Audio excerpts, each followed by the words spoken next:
Sure. I actually started in fisheries. So I went to, for my bachelor's degree, I went to UW Stevens Point and got my degree in fisheries with an add-on, an extra major of biology, because biology was only like 7 or 8 credits away from the fisheries major. So I graduated with fisheries and biology, and then I worked a couple of different jobs around the country doing various fisheries technician jobs. So I was out in Yellowstone for a summer. That one was actually killing lake trout because lake trout are invasive out there, and saving the native cutthroat that are out native in or indigenous to Yellowstone Lake. So there's a species of subspecies of cutthroat that were being pushed out by lake trout. Um, so we were out there gill netting as many as we could. Then I worked in northern Michigan as well with sturgeon for 2 field seasons. So I was there for a couple of years, and whether we were catching adult sturgeon and taking scientific measurements on them, taking gametes if they had them, because we had a hatchery that we were raising fish at as well, and or catching wild larval ones that were like this big in drift nets. And then it was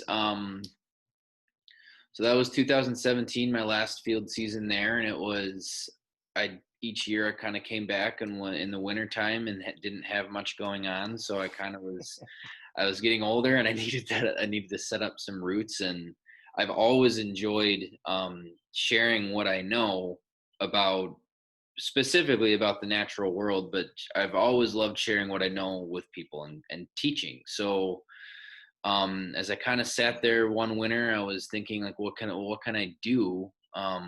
And I decided to look into a accelerated teaching program. And like a week later, I was enrolled in UWM's accelerated teaching program, and here I am. Reedsburg was actually my first teaching job. So a lot of natural background stuff. I definitely really my niche I'd say is probably ecology or environmental ed. Yeah.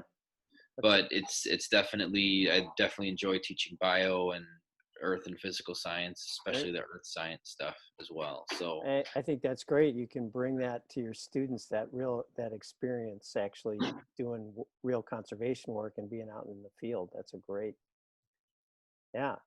How about you, Rachel? How'd you come about being a Um, biology teacher?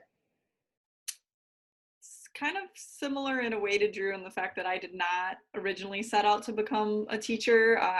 Always loved science, so I knew I was wanted to go into biology when I was in college, so I did that right away.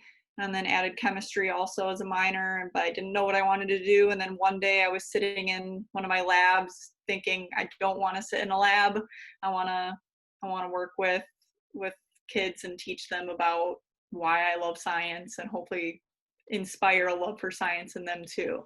So I changed education, and then I graduated with my degree in education. And then I actually didn't teach right away. I After I graduated, I hiked the Appalachian Trail, actually, which is A really great. through hike.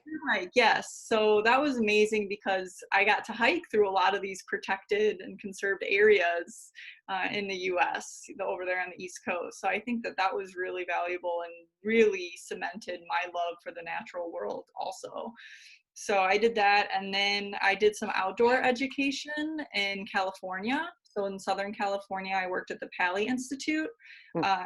Was in the San Bernardino Mountains, about 2 hours east of LA. And I worked primarily with fifth, sixth, seventh graders. They would come up from the city, having never really been outside that much in their lives. And we would take them on hikes all around. We did some tree identification. We taught them about the forest. And I think that was really cool too. And also, once again, drove me to say, this is what I really like to do. And seeing those kids kind of fall in love with nature was really valuable.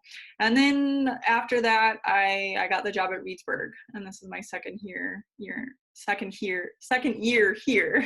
Yeah. So yeah, I think it's really awesome working with Drew and both of us having kind of diverse but similar experiences in the natural world that we can kind of bring into our students. I think it's Well, really I saw you in action. All I can say is your students are lucky, and you guys are, really inspiring. And so I'm really, really happy to, you know, it's just so great to meet you, and happy to have you as ambassadors.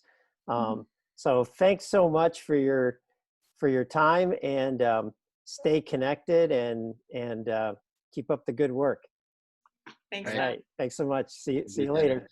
Thank Bye. you. See you later.